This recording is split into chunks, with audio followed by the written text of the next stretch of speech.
make 190. Yeah. Anthony Joshua's gigantic. So big. He's so big. He's so much bigger. So, of course, like, his punch that he knocks Tyron Woodley out cold with, Joshua just eats it. Yeah. As Jake felt his punching power, those doubts AJ seeded in his mind were surely consuming Jake's inner monologue, because what was occurring in the fight validated what AJ had said. I do think it is a freak show, if I'm honest.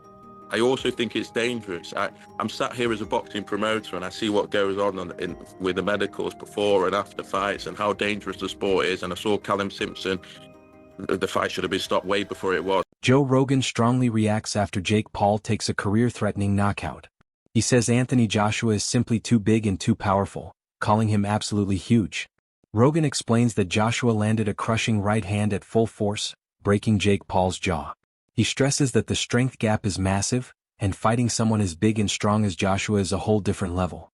I give Jake so much credit for stepping into that ring. Bro, he got hit with a bomb, a right-hand bomb. When he got hit with that too, I don't know if enough has been made of the fact that, I mean, it was absolutely devastating. But the fact that he had awareness immediately to go like... Joe Rogan says Jake Paul was badly hurt in his recent fight. He explains that Jake lost teeth and took very hard punches. Rogan points out that Jake is now struggling to eat because of his injuries, showing how serious the damage is. He warns that fighting much bigger or stronger opponents again could end Jake's career. Rogan also criticizes taking dangerous fights just for entertainment and urges Jake to choose safer matchups to protect his health and future in boxing. Just deal with the fact that Anthony Joshua is going to connect with a bomb and breaks his jaw in 2 places. Yeah. And he's fucked. His jaw's wired shut now. He lost teeth. See, I mean, he made it to the 6th round. Yeah. Pretty wild. Did they put your teeth back in when they pop out like that, or are they gone forever? I don't know. But it's just wired shut for like 6 weeks now. Yeah. You got to eat nothing but protein shakes. Bro. Oof. I mean, look, it's a crazy world. The thing is that I would hope that he recognizes. Psychologist Derek Van Schick warns that Jake Paul faced very serious danger against Anthony Joshua, and his injuries were not small. He explains that Joshua's power and accuracy made the ring extremely dangerous for Paul, especially a right-hand punch that broke Jake's lower jaw in 2 places. Van Schick says this kind of injury causes a lot of pain, makes eating difficult, and can hurt a fighter's career in the long run. He stresses that fighting a bigger, more experienced opponent greatly raises the risk of severe damage. According to him, this fight shows how mismatched bouts can entertain fans but put fighters in life-changing danger, highlighting the need for careful preparation, caution, and respect for boxing's real risks. To limit the number of punches he threw, and also aim a little lower to land that clean right-hand punch on the side of Jake's face, which fractured his lower jaw, still hospitalizing Jake Paul, but not actually killing him. If Anthony Joshua won, Anthony killed this guy. Rolls-Royce, Fiat. The variety of emotions we see in the final moments of the fight are fascinating. AJ finally corners Jake, hits him with a quick left-hand jab to the body, which lowers his guard, opening up a clean right-hand shot to the head. You can see AJ smile there when he sees Jake had fallen into his trap and knows that he's about to finish him off. And then you just keep exploiting. Some people give up. Some people get knocked out. Jake's body language and facial expressions when he knows it's all over for him is a little sad as he whimpers in the corner with that scared, nauseous look on his face, realizing this may be his final moment on earth. If I get hit with that shot, I'm screwed. I don't believe he's gonna hit me with those shots. You gonna hit him with that? 100%. And land that right hand that he says is my only weapon. If you look at Jake's eyes and face, he's pleading for mercy to AJ, as if he's a child. Please don't do this. Some people get knocked out. It's actually quite surreal that the moment many of us were concerned what happened to Jake actually happened in real life. If Jake Paul is left, up against the ropes with Anthony Joshua, unloading on him, could be the end for him, literally. It could be his last day on earth. Jake Paul was helplessly exhausted, badly beaten, and cornered where AJ could have unloaded a flurry of clean punches on Jake. When he takes that clean right shot from AJ, breaking his jaw in 2 places, and then falls to the ground. And his chin served on a platter, and look at Jake Paul's face. He knew it right away. He said, woo! Some wondered why Jake had that emotion of excitement. Ben Shalom strongly criticizes the Anthony Joshua vs. Jake Paul fight, calling it a dangerous show that went too far. He says that unlike some crossover fights, this one had real physical risks that were ignored. Shalom explains the fight was mostly about money, putting profit above fighters' safety.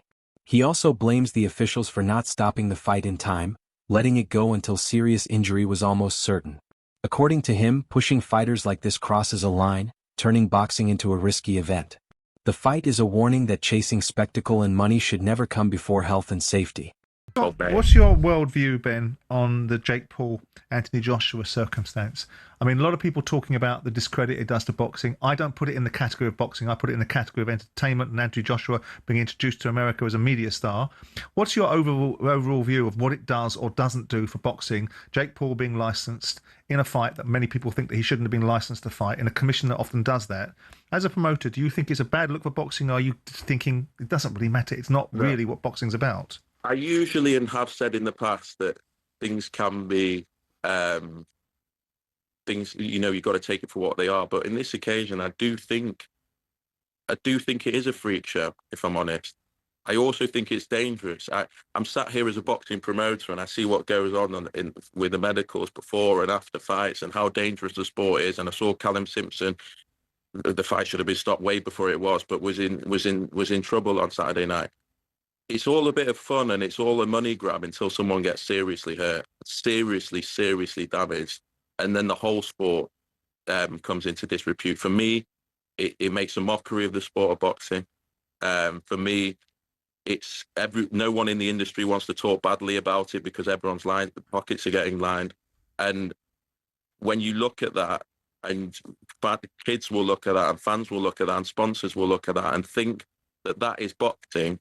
As I say, we're one punch away from something serious, and yeah, it's Ben, on the flip side of that argument, mate, you will tell me that you knew that Chris Eubank wasn't right to go into that fight. No, but let's be completely honest, right? Whatever you want to say about that fight, these are two experienced professional fighters. Chris Eubank Jr. has been in fights previously in his career where he's not been 100% for. You cannot justify. Jake Paul faced a huge challenge against the much bigger and taller Anthony Joshua. During the fight, he kept dropping to one knee, putting himself in real danger. Each fall risked serious injuries like ligament damage that can last a long time.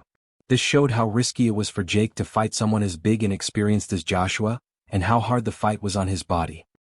You're in there with a bigger, taller person, so keep taking the knee. First of all, your knee, you can get ligament damage. Remember when Julio Cesar Chavez Jr. was losing every round to Sergio Martinez, and then Martinez fell to the ground kind of weird? He messed up his knee. He was never the same fighter. So you got a broken jaw, but you could have tore ligaments in your knee by having a 260-pound man, fall on top of you because you keep making it sloppy and falling around and spilling about.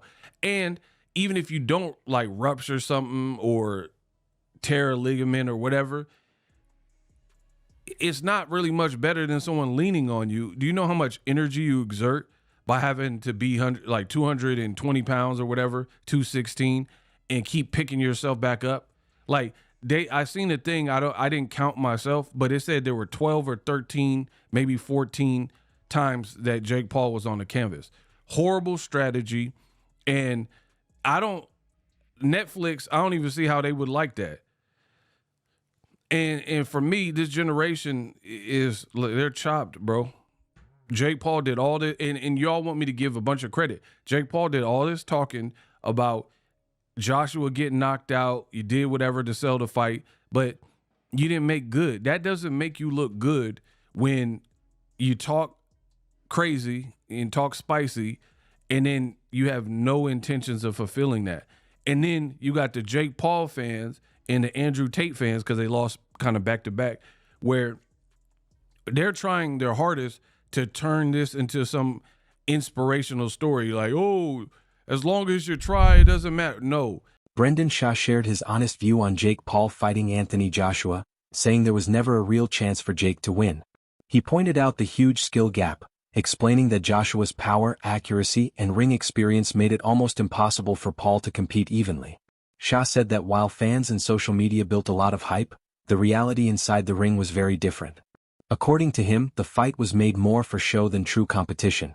With Jake facing challenges far beyond his level, the matchup showed that hype and popularity cannot replace real boxing skill, especially against a top fighter like Joshua. The way this should be marketed is not, can Jake Paul beat Anthony Joshua? That's insane. That's not real. That's not real in any facet. There was never a chance. There's never a chance. And the Jake Paul fans, and I was getting this a ton from in DMs and comments going, well, everyone has a puncher's chance. That's an uneducated opinion. A puncher's chance, yes. If they're in a bar and Anthony Joshua's there at the pub and Jake Paul were to sneak up behind him and hit him in the back of the head or, in the side or something, maybe, even then, he's a little light in the ass, but maybe that's a puncher's chance. In a professional bout where a professional fighter at the level of Anthony Joshua is at, and he is going into a ring knowing and expecting to get hit, there is no puncher's chance when there's that much discrepancy in talent level. There's not, especially when the size difference. And some of you will say, Jake Paul hits hard. To you, yes, to you. But also, Jake Paul hits hard for a 200-pound man. He wouldn't even measure in the top 1,000 professional heavyweight boxers in the world as far as the strength knockout meter, if there is such a thing. It's not possible. So a lot of you were tuning in for saying, well, he has a puncher's chance. That's not real. That doesn't exist here. And now they could do this, but I don't think it's going to get the same amount of views, but it would set expectations. If, when this fight was announced, Jake Paul's team said, hey, we're fighting Anthony Joshua, who thinks we can last 8 rounds? Boxing analysts quickly noted that Jake Paul's fight with Anthony Joshua showed the limits of his boxing skills. While Jake has earned attention and a big following through crossover fights, facing a top heavyweight revealed serious gaps in his abilities. Observers saw weaknesses in his stamina, showing that keeping up with an experienced opponent is much harder than his past fights suggested.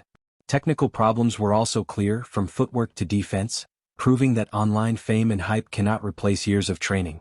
Analysts stressed that real boxing takes consistency, discipline, and the ability to adjust to top-level fighters, skills Jake still needs to fully show. This fight acted as a reality check, showing that while promotion and entertainment can boost a fighter's popularity, they cannot hide weaknesses against the sport's highest level of competition. Because you train or you put on a pair of boxing gloves, that does not mean that you will be perceived as legitimate. It doesn't mean people will be willing to pay to watch you fight. Me personally, I was done with Jake Paul after the pretend fight that he had with Mike Tyson last year.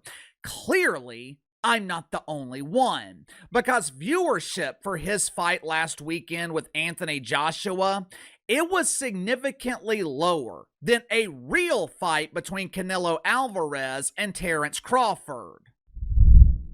Derek Chisora spoke very honestly about Jake Paul's fight with Anthony Joshua, making it clear that just stepping into the ring doesn't automatically earn respect. He explained that real bravery in boxing takes more than being there. It requires training, skill, and the ability to handle real challenges with strategy and discipline. Chisora dismissed the praise and comparisons from others in the sport, saying they ignored the truth that Paul was mismatched against a much stronger and more experienced opponent. He added that just taking hits or facing danger does not prove toughness. True respect comes from skill, smart choices, and consistent performance under pressure, not simply surviving a risky fight. Chisora's comments remind everyone that a flashy fight is not the same as real achievement in boxing.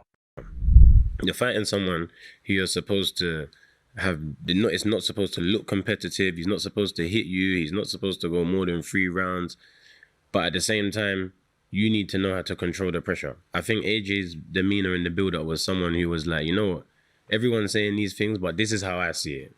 Yeah, I rate him, he can box a bit. He did say in an interview with Steve Bunce that like, when he was talking certain things, there's a part of me that wants to punch him in his face, but I'm just going to chill. And I feel like that's how he handled the immense pressure. The last time we saw AJ fuming like this, like when he actually tried to do something, was with Dylan. Mm-hmm. So So we should not judge him when he says something like this, because when he don't say nothing, we say, oh, why is he not saying anything back? Yeah. And when he says something, we're like, oh, what did you say that for? You know, so the guy is not gonna win with anybody, because if he says something, you're like, oh, you guys go against him. If he does not, so he's just madness. So yeah, and Eddie said that as much as that, because we asked him. Well, I asked him about the comments about when AJ didn't threaten to kill Jake, but he said, if I can kill you, I will. And Eddie said, look, people say he's too media trained and he's too boring, and then when he says something, everyone's up in arms about it. So I understand that. That's why I think it was balanced. That's why I think the build-up was actually balanced, because he said, if I can kill you, I'll kill you. That shows you I'm not. And as the week went on, at the weigh-in, he started to show his frustration. Yeah, don't touch my face. Like, it's not ha-ha. We're not running these jokes. The fight with Joshua was both a show and a warning. Jake Paul's social media fame and past wins could not make up for facing a real heavyweight. Analysts agreed that experience, preparation, and skill matter far more than bravado, and that safety must come first. The match showed the limits of crossover boxing and the dangers when a fighter is pushed beyond their ability, affecting both Paul's career and the sport. Analysts said the fight focused more on money and media hype than real competition, putting Paul at unnecessary risk. The big gap in size and experience between Paul and Joshua showed how financial incentives can outweigh safety and fairness. Paul's injuries were a strong reminder of the real dangers in these high-profile mismatches. And he should have thought about that before getting in the ring with him. And I think a lot of things were revealed inside the ring. All the grabbing of the leg and stuff like that. That shouldn't have been. That almost looked like, it reminded me of Troy. You guys remember Troy when Orlando Bloom's character grabbed his brother's leg, You know what I mean? It looked like he was desperately scared, but I think he should have been desperately scared, because AJ was coming to hurt him. This wasn't a Mike Tyson fight. He wasn't 58 years old. This dude is 36. And Anthony Joshua, like he said, because I've heard AJ say stuff like that. Hey, I'm going to F you up. He said the same thing to Hellenius, because he thought Hellenius was looking at him crazy. And it's like, what do you, why are you looking at me like that? Right? And Hellenius like, huh? And what happened to Hellenius? He got knocked out, and needless to say, he tested positive for something. But yeah, so if you hear AJ say, hey, I'm going to F you up. Oh yeah. That's what he means. And I think Jake Paul knew it. And I mean, he avoided a lot of big shots at the beginning of that fight, But then as AJ started getting closer and those punches started getting, more in range of hitting him, the grabbing happened a lot, more. He started gripping off for dear life. And, $90 million, would anyone do it, though? I don't think anybody would do it, though. That's all for today's video. Stay tuned for the next one.